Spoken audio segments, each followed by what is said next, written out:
The Walt Disney Company has a problem right now, and it's a bad one. But it's not a new one, as that's also what everyone's been saying for the last 20, 30, even close to 40 years. It's really felt like, in the eyes of theme park goers and lovers, that nothing's been good enough since Epcot opened up back in 1984. And even that feels like a stretch, as there's always something within the park, whether retrospectively or at the time, that has been the subject of scrutiny.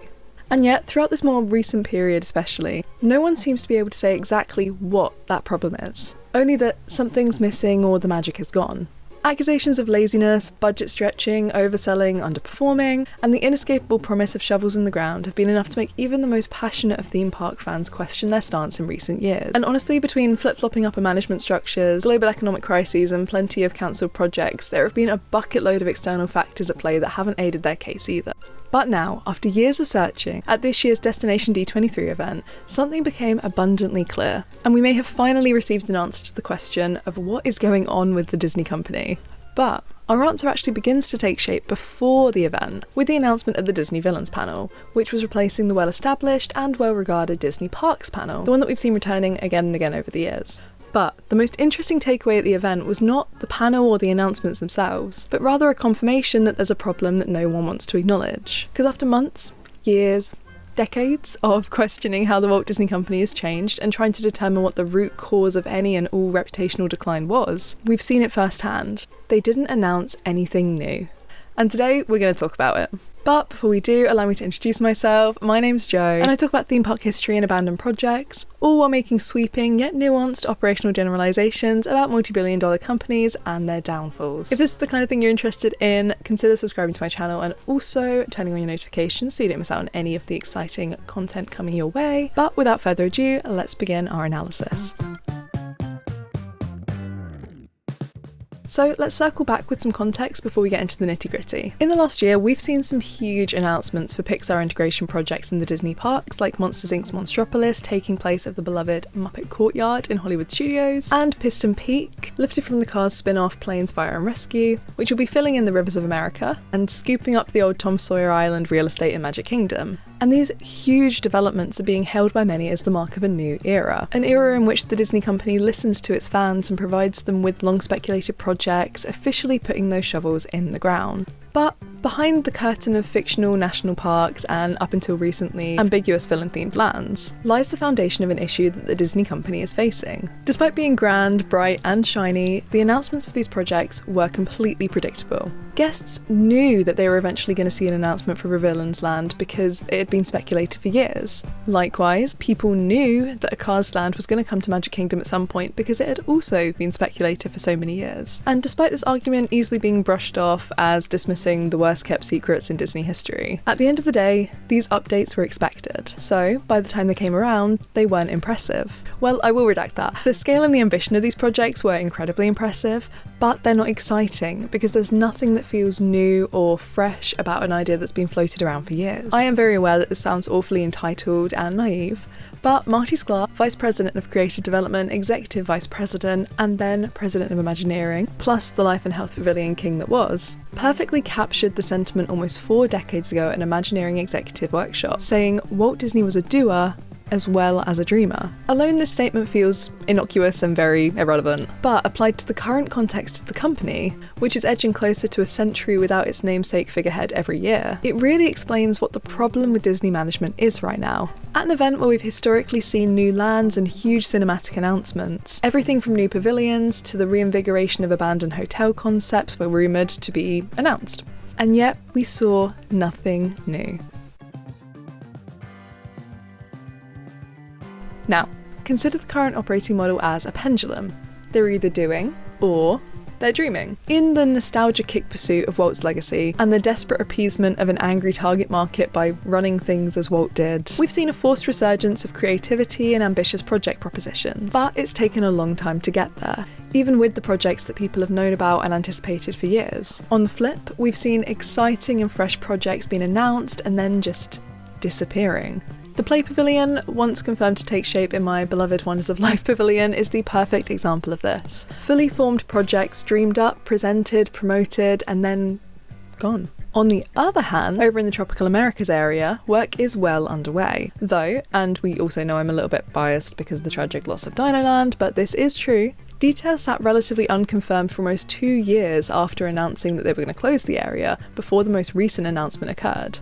And now what we're seeing, which is a staggered 3-tiered closure resulting in weird sightlines and even weirder walkways, and the ongoing argument about whether the overhaul is lazy or even remotely aligned with the animal philosophy of the park, really isn't helping its case on either front of dreaming or doing. I'm not trying to be harsh, as I think the development is absolutely beautiful, and I am buzzing for the long-awaited prophecy-fulfilling boat ride to materialise in Animal Kingdom, but it's not looking so great. The area that they've mowed down into the ground to replace was just barren. Same with the Reflections Hotel and then the Lakeshore Lodge project, which has been stood for so long on abandoned ground. It just shows that there isn't a happy middle ground of doing and dreaming anymore, only doing or dreaming.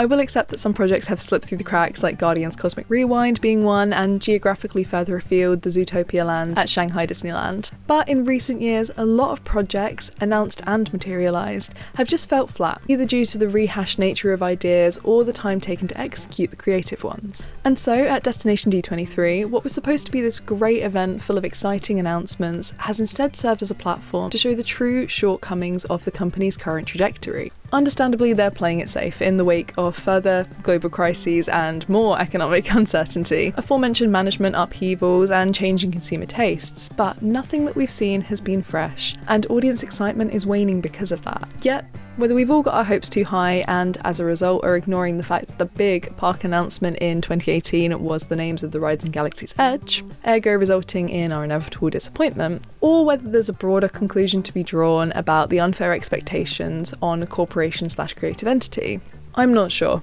but there's a lot to be said about what we're seeing. So, what's really causing this? How is it that we're already so well acquainted with an idea ahead of an event that by the time it comes around and the objectively huge and creative plan is shared, it feels boring and uninspired?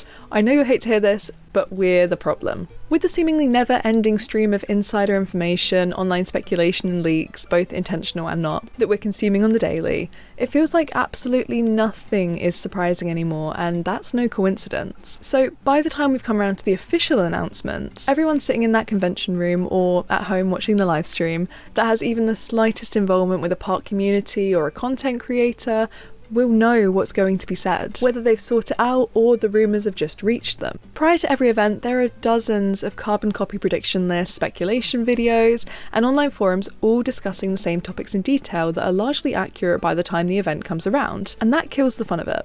We know too much because we seek too much. The cycle goes, we seek exciting information, we are provided it, the people providing it are rewarded monetarily or otherwise for providing it, they continue to provide it, we continue to seek, and so on and so forth. And then from there, one individual leak or rumour becomes something we've seen and read 1,000 times. And then, something we come to expect.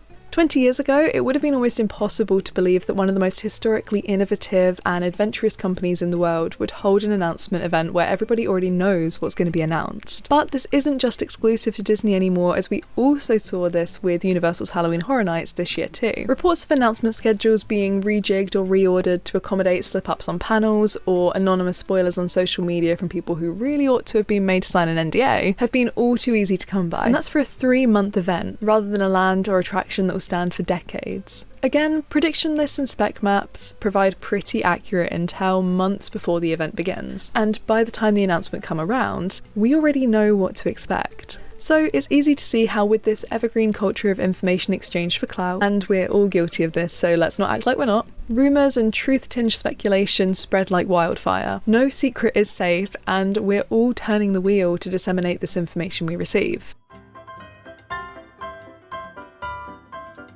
Considering the above, it would be fair to assume that the reasons Disney announces projects so proactively and far in advance without a public timeline to implement it is to avoid this cycle, and to be the first people to break the news. After all, announcing a project years before it hits the ground takes away a lot of opportunities for loose-lipped creatives or contractors to spoil anything, and for the Disney company to control the narrative and release timeline. I hope to do an entire section on how to fix this and how to proceed with tact and mystery, but I do fear it's close to impossible.